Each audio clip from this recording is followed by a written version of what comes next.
Well, hello there.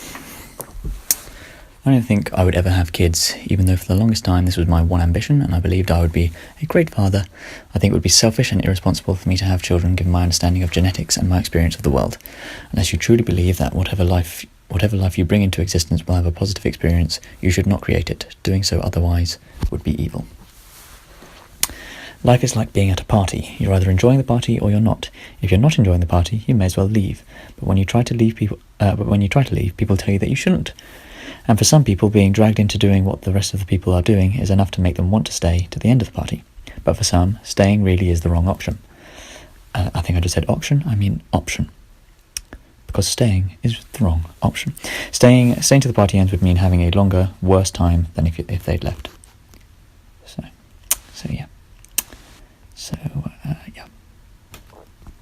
Delete a couple of notes now like that. Okay. I really do think that switching sides on the topic of a debate, especially about something like the validity of religion, is a powerful tool. In a scenario where one person is utterly convinced of the existence of a god and the other the opposite, if both parties were able to agree to try and convince each other of the other's own argument so that their roles were reversed, this, with the atheist arguing for the existence of God and the believer trying to prove its unlikelihood, I believe the two are far more likely to find the truths of the argument, and hopefully will be forced to actually come up with logical arguments that they can understand, rather than echoing or repeating things they heard elsewhere. Likewise, this might be the best or even only way to override the quote-unquote heard it before reaction that pulls so many arguments to an immediate halt before they even get started.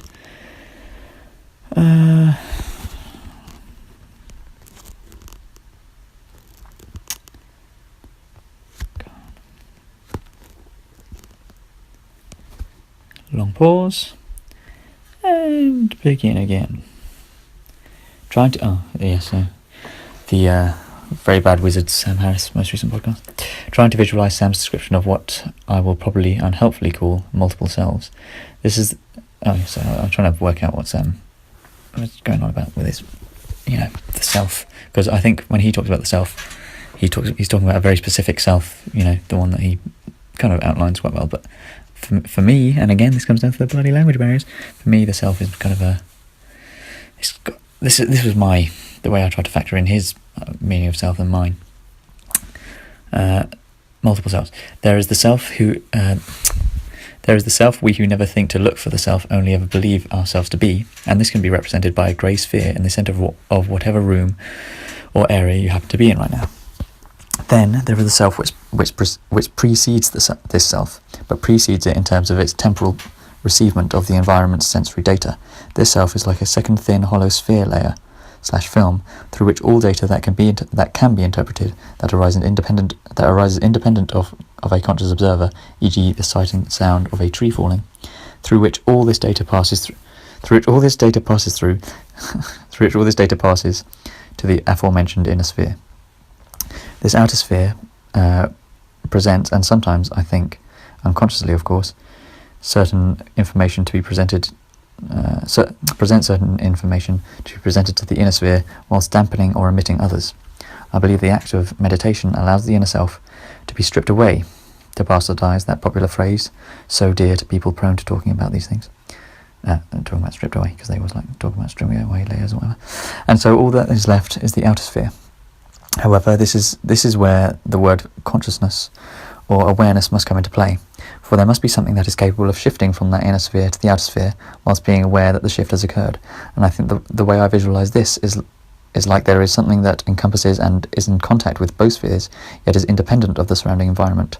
Like a viscous liquid that permeates both spheres, that is capable of swelling or crystallising in a particular layer, to represent where awareness actually goes. And this, I believe, is the consciousness people believe to mistake as universal.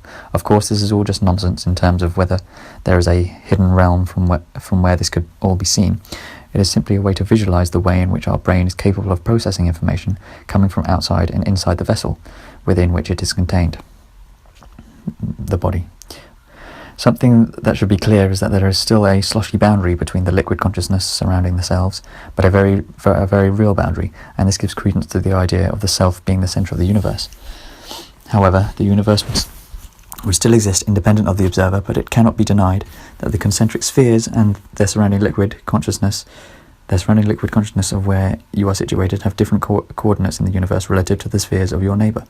You are both capable of quote-unquote seeing or being aware that, through your viscous consciousness, you are nothing but a radio antenna. Don't confuse this with that stupid afterlife bullshit. When you e.g. when you die, or i.e. when you die the antenna goes offline. Oh no, sorry, that's not afterlife bullshit. When you die, the antenna goes offline. If we find a way to restart the brain after death, it would come back online. Or if we could perfectly clone the brain, there would be two identical antennae with different universal coordinates. A radio antenna that receives data/information of different forms and processes and translate the information or does not. Okay, where have I? You are nothing but a radio antenna. A radio antenna that receives data/information of different forms and in processes and translates the information or does not. However, you both are literally separate entities from one another, and there is no connection between your two spheres. This is talking about you and your neighbour or whatever. There is no connection between your two spheres other than the information that you can send to one another by using your biological vessels to manipulate the physical environment around and between you. Actually, I think that description of the viscous consciousness is lacking. In my head, I'm picturing a sort of plane of liquid that dissects the two spheres, but doesn't actually dissect it as in cut it, but again permeates them. And there are wave-like shapes appearing at different points along the plane. Oh god, this is so... Why not just draw it? To make the distinction between actual objective self and the surrounding environment clear, the plane would be a flat disk that ends where the outer sphere ends, and the wave-like formations would not be dissimilar to the probability map representations of electron density of particles that look sort of like a flat disk with a big point in the centre and rings heading outwards. Waves like those which appear when a water drop lands on a large body of water, but this could be confusing as an analogy, as it would suggest that sensory data appears and propagates outwards, when in fact the reverse is true. I'm simply trying to describe what the liquid plane would look like if you were to draw it. Oh my god, this was very, very late in the morning when I was jet lagged as well. Okay, again reiterating, there is no actual liquid plane or anything that exists outside reality that the tools of science are incapable of detecting, or at least I'm not arguing for their existence. Of course, if they did exist, by definition we'd have no way... of knowing, and therefore they'd be of no importance. But I highly, highly, highly doubt there's anything more interesting than some undiscovered field of type similar to the Higgs field, i.e. not one where there's a load of hidden conscious beings running around like fairies, which is what I think people imagine the real consciousness, people who take their DMT and go, there's aliens out there, that kind of shit.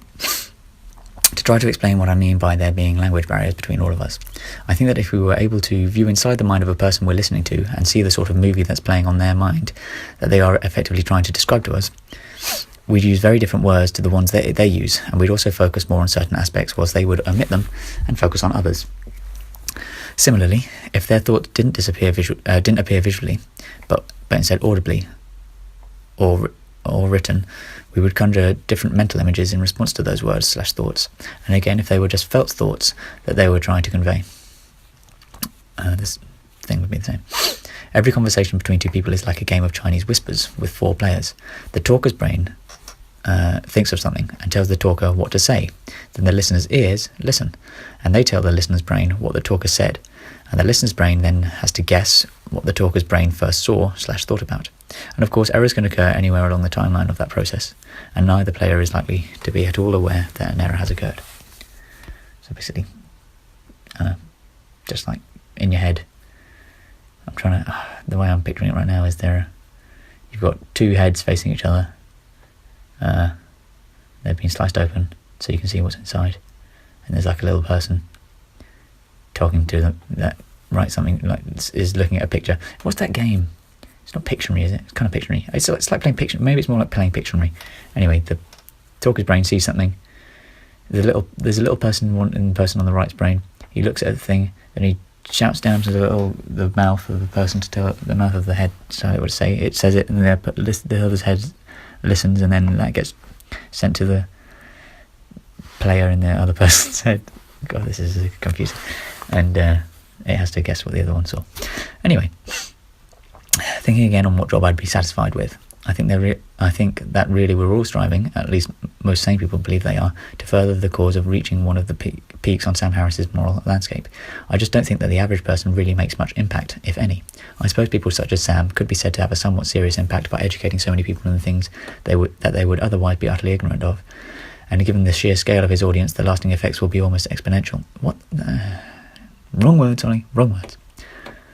Likewise, people who are genuinely paving the way for the future, like Elon Musk and Demis, actually, exponential as in people learn and then they too hopefully will teach other people, so it kind of is exponential, I guess, but not really. Likewise, people who are genuinely paving the way for the future, like Elon Musk and Demis Hassabis.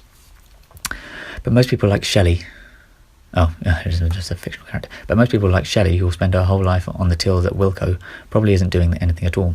And whilst it might be nice to say and believe that every little helps, and that's simply by being happy herself she is impacting the overall amount of happiness, it dwindles into insignificance. It dwindles into insignificance in comparison. Unfortunately, intelligence would seem to be an absolute necessity to fill one of the desirable impactful roles like Einstein, Tesla, and all mentioned above. I may be imagining having heard it, but I believe that there is supposedly a part of the brain that is responsible for the generic sense of self, that which is often referred to as being lost through psychedelics or meditation. So if it is true that meditation is able to effectively shut down this part of the brain, then really it's almost as if you're striving to achieve a specific type of brain damage, which isn't necessarily a bad thing. I guess in some interpretations, mental disorders, like whichever one I'm probably afflicted with, are a form of brain damage too. And so to its opposite. A permanent state of euphoria could also be classed as a form of brain damage, just one that is desirable and you'd be fortunate to have by chance. In reality, most people exist on different points along the spectrum of permanent dysphoria and permanent euphoria. And you've just got to hope you were born with the right genes in the right place at the right time.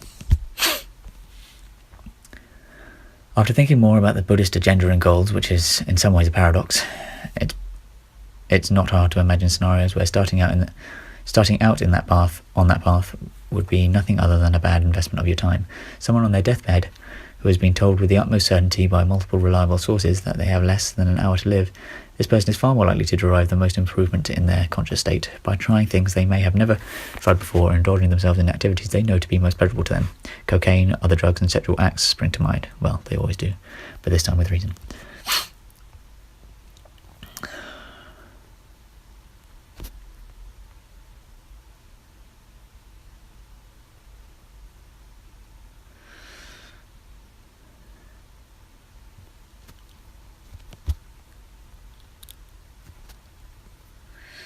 When are people going to realise that going on holiday doesn't change who you are? If you're a miserable person, a different locale isn't going to change who you are.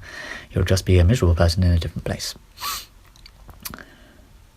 For too long now has giving birth to a child been considered a gift to the one being born. It is only a gift if the follow-up makes it so. There is nothing sacred about birth, nor simply being a parent in its most basic sense. I remember still when I used to pikey bagels from JSOC at the cost of my lunchtime, and how abhorrent I found the assertion that all children must love their parents unconditionally, and nothing could ever change that. Tell that to baby P, my friend, and all the other abused children you've never heard of. It is a gift. It's no one.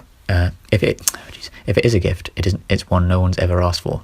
Existence is a burden the birth must bear, and it is the birther's responsibility to ensure their existence is as pleasurable as possible.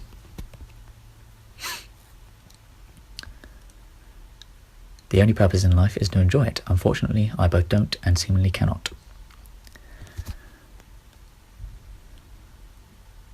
I've been thinking about how people often assume that because someone displays good reasoning on one point or topic, they must be similarly reasonable and logically sound on other points, even when the 2 points were separated by vast periods of time. Or, matter, or vast periods of, if they differ in content, anyway. It should be obvious that some people are drastically better logicians and reasoned thinkers than others. Donald Trump versus Sam Harris is quite an apt comparison. It shouldn't be hard then to admit that individuals are better or worse logicians compared to themselves at various points in their life. Perhaps the most important realization to take from this is that we are all susceptible to these pitfalls, and perhaps if we are more aware of the risk, fewer reasoned thinkers will succumb to the stubbornness with which they hold their demonstrably false opinions in later life, or even immediately after a good opinion they might have had. Or correct opinion, sorry. Almost by definition, a less reasonable thinker will be less inclined to acknowledge when they falter, especially if the change in their approach occurs gradually over time without them noticing. So really, we can all be right on some things, and then we fail to get it right other times. And you put yourself more at risk of not seeing your mistakes the more you believe yourself to be right all the time.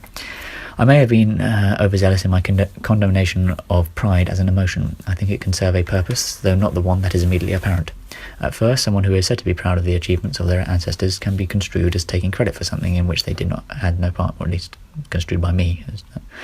Whilst this is often the case, it can also be said that the willingness of a person, and it's also, I'm also right in saying that, by the way. Whilst this is often the case, it can also be said that the willingness of a person to demonstrate their devotion to the ideals they claim to be proud of gives some indication of how valuable these ideals are likely to be.